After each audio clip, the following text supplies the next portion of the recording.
Assalamualaikum, salam sejahtera. Anda bersama saya DMM 3663 CNC Teknologi. Hari ini kita akan sambung berkenaan dengan GDMT dan juga sedikit berkenaan dengan Mathematics for CNC Programming. So, apakah GDMT ni? Stands for Geometric Dimensioning and Tolerancing. It's a system of specifying tolerances based on how a part is to function. Ini termasuk juga spesifikasi berkenaan dengan form, profile, orientation dan location of parts features using the ANSI standard. So, apa yang dimaksudkan kat sini, apabila kita buat satu-satu part, tak kira lah dia sama ada dia adalah shaft ke, hole ke atau apa-apa, sudah pasti kita punya setiap part tu akan berbeza sedikit. So, perbezaan sedikit tu kita panggil sebagai tolerance, dan tolerance tu kita kena specify kan, sebab kadang-kadang tu satu-satu part tu tak boleh function sekiranya dia punya dimension lebih daripada toleransi yang dibenarkan. Contoh mudah kita tengok perhubungan antara shaft dan juga hole ni. So shaft ni kita bagi dia ada dua diameter yang maksimum dan minimum lah. So kita ada D shaft, dia punya huruf besar D dan juga D yang kecil ni, shaft.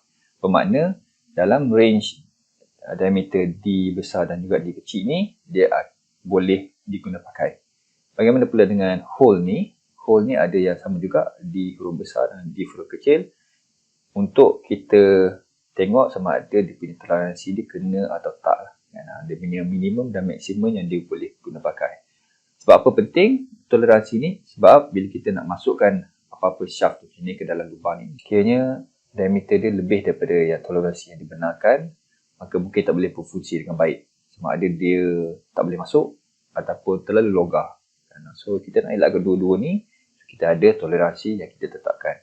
So, ini ketetapan yang dibuat di dalam ANSI standard, which is Y14.5/1994. Okay, ada beberapa kategori untuk GDT ni. Dia ada 4 jenis, iaitu form, profile, notation dan location. So, untuk setiap ni pun ada pecahan-pecahan dia. Satunya straightness, flatness, circularity, cylindricity, profile line, profile surface. Untuk orientation pula ada angularity, perpendicularity, parallelism dan akhir sekali location. Ada position, concentricity, symmetry dan sebagainya. Kita sebenarnya telah pun cover bab ni di dalam course Computer Aided Design. Tetapi sekiranya anda terlupa ataupun nak recall balik, ini kita sediakan beberapa contoh lah. Okay, so let's look at first form. Form ni, kita bagi dua contoh kat sini. Iaitu berkenaan dengan flatness dengan straightness. So, katakanlah kita ada satu blok yang mana ada simbol ni. Kan? So, simbol ni kita kena refer kepada geometric simbol yang telah ditetapkan lah. Kita tak boleh buat suka hati. Sudah ditetapkan flatness bentuk dalam ni. Bermakna, kalau boleh kita nak buat surface ni flat dalam range 0.4. So, 0.4 dalam case ni ialah inch. Dalam drawing, bentuk macam tu. Drawing memang boleh kita buat sangat sharp. Kan? Tapi realitinya tak sebegitulah. Kadang-kadang tu tool tu jadi tumpul ke ataupun positioning dia lari sikit ke dan sebagainya. Mungkin adalah sedikit perbezaan. So, hakikatnya kemungkinan macam ni lah kan. Ini agak exaggeration. Tapi katakanlah dia berbentuk macam ni kan. Bukit bukau macam ni. Diterima lagi kita punya part ni, produk ni, sekiranya toleransi dalam range ni, 0.4 ni. Jadi 0.4 ni adalah dia punya maksimum dan minimum lah kan. Sekiranya berada dalam ni, masih boleh terima. Kalau anda kata ada bahagian-bahagian tertentu yang keluar daripada nilai toleransi ni, maka kita kena sama ada repair, modify ataupun kena reject. Okay, next ialah berkenaan dengan straightness. So, ni adalah yang first ni, simbol dia line straight macam tu je lah. So, straightness ni memberi arahan kepada manufacturer kita ataupun kita punya technician untuk kita buat part tu se-straight mungkin dan dia punya tolerance dia adalah 0.12. So dalam case ni walaupun ni adalah bentuk silinder dan ada shaft, jadi bila kita potong tu mungkin ada sikit bengkok ke dan tak berapa perfect lah dan kita gunakan lathe. Jadi sebabkan tu kena buat sedikit ukuran menggunakan vernier caliper dan sebagainya untuk kita pastikan bahawa dia punya toleransi tak tinggi. 0.12 saja. Memang very strict lah berbanding dengan 0.4 tadi. So dia most probably sebab ni kita nak masukkan di dalam satu-satu lubang, bermakna kita tak boleh nak lebih daripada tolerance tersebut, kalau tidak nanti tak boleh masuk ke dalam lubang tu. So next ialah berkenaan dengan profile tolerancing. So ada dua jenis, line ataupun surface. Kita ambil contoh line ni. Jadi kita ada satu line di sini, di dalam drawing kita tunjuk macam ni, dan dia ada ini feature ni dia panggil. So dalam feature ni dia ada bentuk dia adalah semicircle macam tu. Point tu A dan B. So A dan B ni pula apa maksud dia? Ialah datum. Datum kita akan bincang nanti. Kita nak refer kepada dua surface. Surface A dengan surface B. Kita nak make sure bahawa kita punya line ni adalah dalam toleransi 0.2. So apa maksudnya? Kalau anda kata benda ni adalah sedikit gerigi dan sebagainya tu, ada tak imperfection, which is very common dan memang tak boleh nak dielakkan, maka yang tu kita kena kaji supaya dia tak lebih daripada 0.2. Plus minus je still maintain dalam 0.2. Okay. Next, berkenaan dengan perpendicularity. So perpendicularity bentuk dia macam tu. Ada dua line kan 90 darjah. Point, kalau dalam feature ni ditulis perpendicularity must be point tier 2 with reference to C. So C adalah yang bawah ni, datum ni. So plane ni dengan dia punya yang menegak ke atas ni, plane yang menegak ke atas ni tak boleh lebih daripada point 32. So meaningnya kalau benda ni sengit sekalipun, ni exaggeration juga sekali lagi, tapi kalau dia tak berapa perfect 90 darjah, dia boleh diterima sekiranya dalam range 0.32. Sama juga dalam kes yang sebelah ni, still perpendicularity, kalau dia berdasarkan plane B kat belakang ni, with reference to plane B, maka apa yang dimaksudkan ialah dia punya lubang tu, kalau anda kata dia tersengit sikit, masih lagi dalam range 0.4. Next ialah parallelism. Kita refer kepada dua plane ataupun dua bahagian, yang mana dua-dua bahagian tu kita nak supaya benda tu dalam range 0.24. Dalam contoh ni lah. So apa yang dimaksudkan ialah with reference to datum A, datum A ialah yang bawah ni, with reference to datum A, kita nak supaya dia punya lubang tu tak lari daripada 0.24 punya tolerance zone ni. Kalau masih lagi di dalam, tak ada masalah. So, kebanyakan ni adalah kita punya reference datum exist.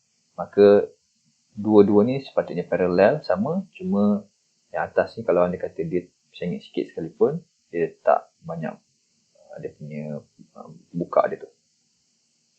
Antara lain lagi, angularity. So, angularity ni, bentuk simbol dia, bentuk angle macam tu, must be within 0.2 and with the reference to datum A. So datum A plane kat bawah ni, dia buka ni adalah, dia tulis 30 darjah kan, dia adalah 30 darjah. Cuma sebabkan benda ni mungkin tak betul-betul ikut 30 darjah ni dan dia sengit sikit, maka dalam tu kita bagi dia tolerance sebanyak 0.2.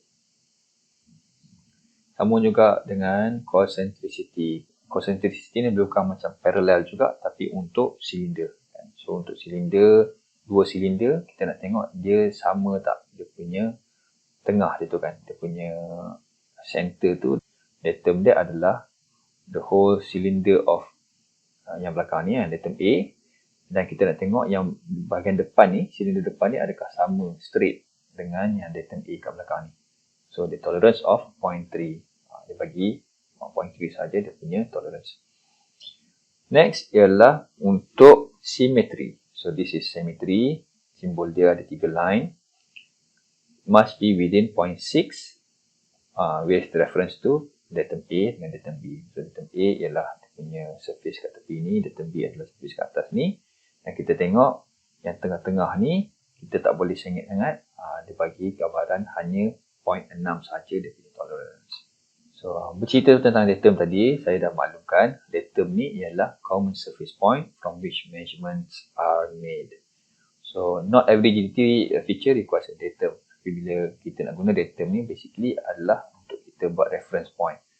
Katakanlah yang macam angle tadi, so angle ni untuk kita refer kepada apa? Bila dia tunjuk kat sini, kita tak tahu. Ni kita boleh tarik sampai ke bawah and then boleh jadi data kita, reference kita pada sini kan, plane ni. Tapi dia kata with reference to B, maknanya kita tarik ke atas ni. Tarik ke atas ni, jumpa lah dengan plane B ni.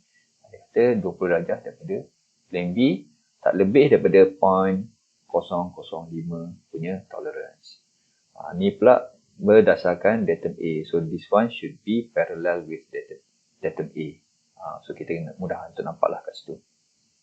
Dia punya simbol ada beberapa, ada bentuk macam ni, ada bentuk macam ni, ada bentuk macam ni. Tapi yang selalu common sekarang ni adalah dalam bentuk macam ni. Okay, kembali kepada isu berkenaan dengan matematik. Saya just go through quickly. Ialah berkenaan dengan satu penyeraan penting iaitu trigonometry. So, kita dah sentuh hari itu. Cuba refresh balik. Kita punya trigonometry ada A besar, B besar, C besar. Itu adalah bucu, mewakili bucu. A kecil, C kecil, B kecil ni adalah mewakili panjang. So C yang besar, A besar, B besar ni adalah kita punya angle tersebut. Okay, so kena ingat balik, especially yang tiga yang atas ni lah, sin, cos dan tan. Bagaimana kita nak kira dia. Patah balik kepada example yang telah kita bincangkan pada sesi yang lepas. Kita nak buat workpiece dalam bentuk dia adalah the sharp edge macam ni. So, apa benda yang kita kena calculate ialah basically tool tu kena berhenti kat mana bila kita jalan secara straight macam ni. Tool tu kena berhenti kat mana sebelum dia boleh turun ke bawah. Kalau anda kata tool berhenti dekat sini atau turun bawah, semestinya dia akan makan lagi banyak. Dan sedangkan kita nak bahagian-bahagian ni. Ini adalah penting. Jadi, bahagian sini ni, X punya distance ni kita tak tahu dan kita nak kena kaji. So, apa benda yang kita tahu ialah dia punya angle ni. Angle ni daripada drawing kita, daripada apa yang kita tetapkan, kita dah tahulah.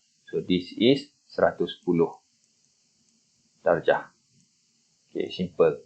And then kita tahu juga kata kita punya diameter dan juga radius. So, in our case, kita punya kata ialah 0.5 inch. Kita punya radius menjadi 0.25. So, dua komponen ni adalah dua komponen penting lah untuk kita pegang dulu.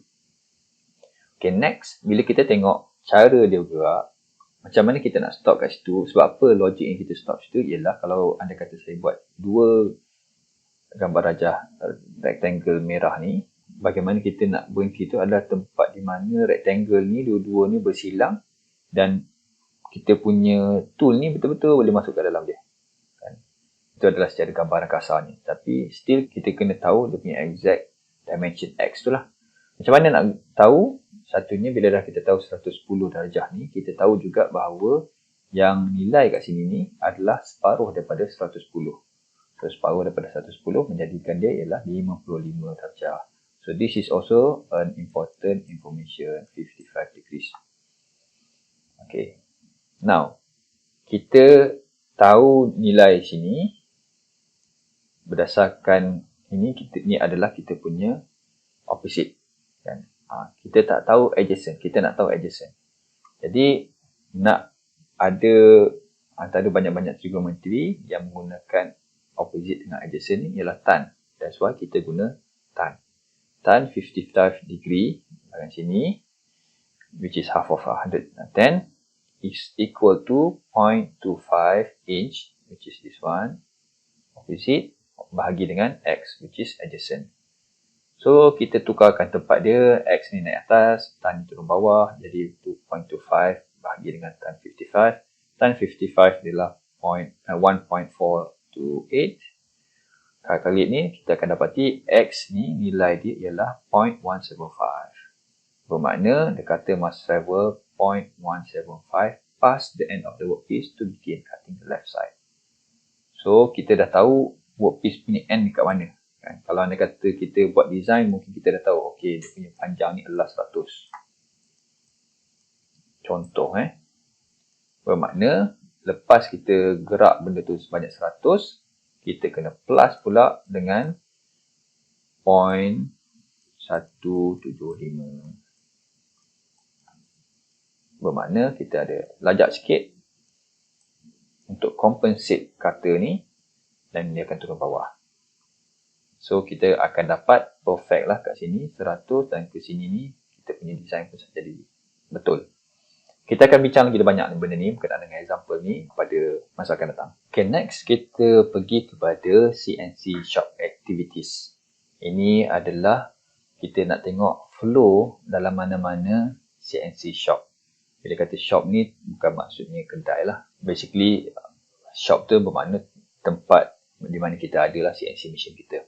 So, kita kena tengok flow dia. So, objektif kali ni ialah identify the order of CNC process planning, explain proper work holding, and identify the functions of the programmer and setup person in getting a job to set up and prove out. So this is the process flow. Kita ada dua bahagian besar. First is this one and second is this one. First one ni is engineering department. So segala benda yang memerlukan engineer ataupun drafter dan sebagainya tu kita adalah di dalam department ni. Dan yang kedua ialah CNC machine shop kat sini. So setelah settle bahagian-bahagian ni, kita ke CNC machine shop. So what we should do first, kita buat part drawing, kita buat study dulu, and then kita determine the CNC machine dan tooling yang sesuai untuk digunakan bagi menghasilkan kita punya part tu. Kita determine pula dia punya cutting condition, condition apa yang kita nak kena buat dia punya cutting tu, sama ada kita buat draft dulu ke, dan kita buat finishing dan sebagainya tu. Dan kita cuba buat program dia, programming and process plan documentation. Daripada situ kita bawa ke CNC machine shop. Daripada situ kita boleh tengok, kita kena assemble dulu tooling system, and then work holding device loading and preparation pun sama juga, kita kena prepare. Jadi dah prepare semua ni, clamp semua tu, kita ubuh kita punya part into the work holding device. Setelah ada dah kita punya part dalam mesin, kita start loading the part program into the master control unit, MCU. Lepas dah masuk, kita buat first piece run. Ini juga dipanggil sebagai dry run. Kita testing dulu. Lepas dry run tu kita inspect. Kita tengok kena tak dengan apa yang kita nak. Termasuk juga yang tolerances yang kita bincangkan tadi. Dan nanti kata okey, maka kita buat full run. So mungkin buat multiple run untuk hasilkan part yang sama beberapa kali. So contohnya kita ada part drawing macam ni. Bentuk macam ni, ada beberapa lubang di dalamnya, akan melibatkan banyak proses. Maka daripada sini kita mula start determine a few other things. Dan antara lain ialah CNC machine determination. So kita nak kena guna apa ni bila masuk dalam CNC machine shop tu? Bukan saja ada mesin yang automatic tu, kita ada juga bandsaw, ada mungkin conventional milling kan. Adakah kita perlu guna benda-benda macam ni sebelum kita ke CNC machine? Lepas tu mungkin juga kena buat deburring. Deburring ni maksudnya kita menyahkan mana-mana chip yang mungkin masih tertinggal lagi di bahagian-bahagian surface kan, yang bahagian yang tak tercabut, maka kita kena buat deburring, finishing lah basically, dan akhir sekali laser marking ni untuk kita tulis something kat situ, sama ada nama syarikat ke, nama code komponen ke, batch komponen dan sebagainya. Okay, dan kita kena tengok juga tooling determination tadi kan. So what tools ataupun what clamping system ke yang kita perlukan. So ni semua ni sangat penting lah. Chuck, lathe, tombstone, step block set, vise, right angle plate dan sebagainya. Kita tengok juga satu komponen lagi iaitu machining determination. So apa proses yang kita kena lalukan. So just remember, first kita buat tu selalu kita guna rough machining. Kita tak buat yang terus dapat perfect kan. So awal-awal tu kita just nak buang banyak, tapi dia punya hasilnya adalah akan ada rough finishing lah. So semua rough lah, rough machining, rough boring, drilling pun sama juga. Lepas daripada proses-proses rough ni, baru kita buat finish surface, kan, finish boring, finish trimming. So trimming ni bagi lagi cantik kita punya lubang tu. Sama juga dengan yang lain, finish surface kan. So nak bagi nampak lagi okey kita punya surface tu. Dan daripada situ baru kita buat kita punya measurement lah, guna vernier caliper dan sebagainya tu, sama ada kita punya workpiece tu mencapai tolerance yang telah ditetapkan di dalam drawing. Cutting determination pun sangat penting. So kita kena fikir dari segi beberapa, contohnya kalau milling ni dari segi tool rotation ni, dan RPM ni sangat penting, Feed direction pun sangat penting. Just remember, kadang tu kita kena workpiece yang gerak kan. So, tool kita tak gerak, sebenarnya workpiece stage kita gerak. So, tu sebab kita gerak ke sini untuk potong bahagian workpiece ni. Ada few other things, kan, dari segi radial depth of cut, axial depth of cut, tool diameter dan sebagainya tu kena take into consideration. Untuk lathe pula, yang paling penting antaranya ialah workpiece rotation. Berapa laju tu, itu mainkan peranan. Dia punya workpiece rotation punya sama ada clockwise ataupun counterclockwise pun sangat penting. Kalau tersilap pusing, maka kita punya cutter ni mungkin akan patah. Feed direction. So, inches per minute feed direction ni berapa laju lah pergerakan tu. And then radial depth of cut, turning tool dan cut diameter tu pun juga kena consider dalam kita punya coding nanti. Untuk programming dalam CNC programming ni, maka adalah beberapa benda yang kita kena consider. Dipanggil sebagai G-code, M-code dan sebagainya ni. Ini kita akan go into more detail after this. Tapi ini sekadar gambaran kasar. Dan kita ada pula tadi, antara step lain ialah tool system assembly. So, dalam mana-mana CNC selalunya ada banyak tangan, selalunya ada banyak holder untuk kita hubung different kinds of tool. So, kita boleh set, sekali run, benda tu boleh buat berbagai-bagai operation lah. Bukan sekadar rough milling saja, kita boleh buat juga sampai ke finishing kan. Bila dah prepare tu, dah assemble tu, kita buat juga work holding device, loading and preparation. So, kita kena fikirkan tentang segala jenis clamp dan sebagainya untuk workpiece tu pula. Sudah settle tu, dah confirm okay, maka kita buat part loading into the work holding device. So, kita nak kena clamp elok-elok, make sure position dia betul-betul okay. Next step ialah loading the part program into the MCU. Benda ni kadang tu tak perlu pun online. Dia is an offline programming. Tapi kalau anda kata dia link kepada kita punya computer aided design ataupun computer aided manufacturing, maka dia boleh terus retrieve. Kadang-kadang kita boleh buat juga menggunakan manual data input. Dalam MCU tu ada manual data input ni, ada keyboard untuk kita masukkan segala coding dan sebagainya.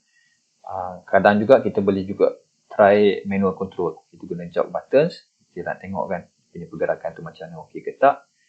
Berkenaan dengan coding ni, macam saya sebut tadi, dia ada standard dia panggil sebagai G-code dengan M-code. Kita akan bincang lebih lanjut lah dalam kuliah yang akan datang. Okey, dalam banyak-banyak CNC machine ada satu syarikat yang panggil Haas. Ni kita bagi contoh display apa yang ada. Memang banyak kita boleh nampak kan, agak overwhelming. Dia punya display tu tak sama macam keyboard dalam laptop kan. Tapi kita go slowly lah, one by one. Yang penting ada beberapa komponen selain daripada yang ABC yang 1, 2, 3 ni. Dia ada satu dipanggil sebagai tool control, kita ada spindle, feed override, kita ada screen display dan juga miscellaneous functions. So all of this anda boleh tengok sendiri dia punya buttons tu. Anda boleh pause screen ni dan boleh tengok satu-satu. Dia agak self-explanatory. Bahagian-bahagian yang tak apa-apa nak faham tu tak apa. Kita akan go through nanti. Bila dah masuk lab nanti boleh tanya direct kan apa function-function setiap satu button ni. Kadang-kadang tu mungkin tak perlu guna pun. Kan? Macam sama juga macam keyboard laptop kita. Tak semua button kita guna. Ada certain saja yang memang sangat kerap kita guna. Dan yang lain tu hanya untuk operation yang khas saja. So last kali bila dah semua okay, program dah masukkan dan workpiece pun kita dah clamp, maka kita buat dry run, and after that dry run kita buat inspection. Bila dah tengok dry run tu dia punya workpiece tu okay, tolerance dia ikut standard dan sebagainya tu, maka kita boleh buat full run after that. Itu saja untuk hari ini. Saya berhenti di sini dulu. Kita akan sambung pula pada minggu hadapan. Terima kasih. Assalamualaikum dan salam sejahtera.